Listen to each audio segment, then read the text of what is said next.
Mūsų grožis priklauso nuo sveikos mitybos. Ir šiandien aš esu svečiuose pas gerbiamą gydytoją Jeleną Tulčiną, kuri propaguoja sveiką gyvenimo būdą ir be abejo mitybą. Kas priklauso nuo mūsų mitybos?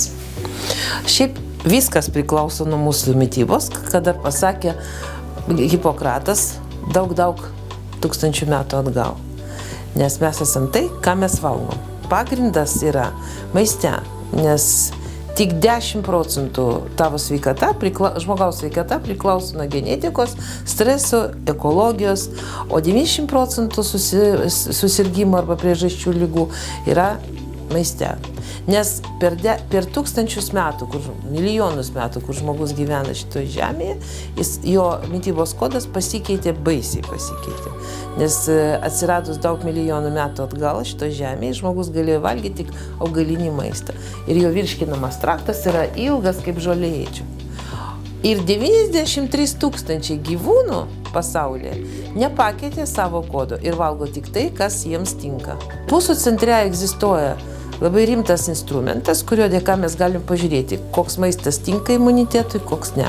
Nes jeigu žmogus valgo vėliai kaip, tai jo imuninės sistemos ląstelės, leukocitai, pradeda kovoti su to maistu, kaip su priešais, kaip su virusais, su bakterijom, su vėžinėm ląstelėm. Ir tada imunitetas mūsų silpsta ir organizmas pradeda sirgti, nes jam nėra kaip kitaip parodyti žmogui, kad jame yra netvarka. Pirmoje eilėje mūsų centre atliekamas maisto netoleravimo testas, o jis yra antiek unikalus ir jautrus, kad parodo labai tiksliai, koks maistas tinka imunitetui, koks ne. Ir žmogus turi maitintis taip pagal tą programą 2-3 mėnesius, priklausomai nuo problemos. Dauguma ligų, tokios kaip migrenos, bronchinė astma, cukrinis diabetas antro tipo, sąnarių skausmai, praeina po 2-3 mėnesių, kai žmogus pakeičia mitybos įpročius.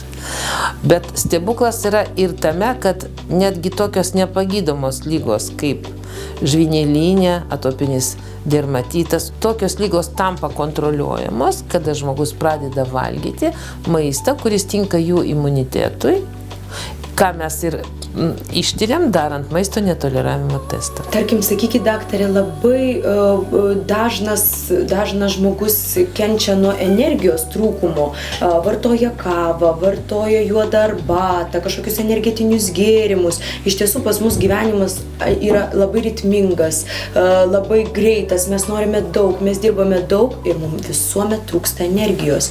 Ar tai lygiai taip pat yra susiję su maistu? Be abejo, nes jeigu maistas yra neadekvatus imuniniai sistemai, tai organizmas eikvoja daug jėgų virškinimui netinkamų produktų.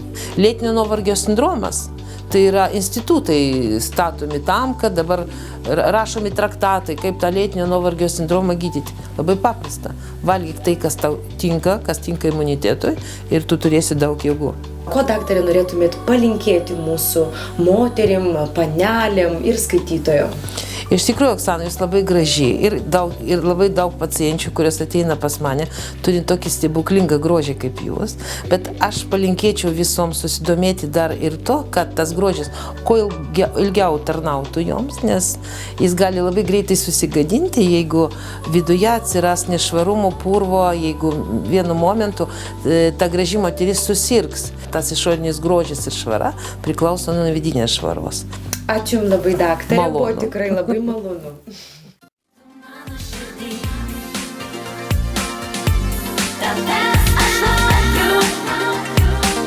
Jaučiu, kad tu ateini, tu mano širdį, jaučiu, kad tu ateini, tu mano širdį. Mielos moteris ir panelės, sveikinu jūs su šventom kalėdom ir linkiu jūsų šeimai šilumos, santarvės ir be abejo harmonijos.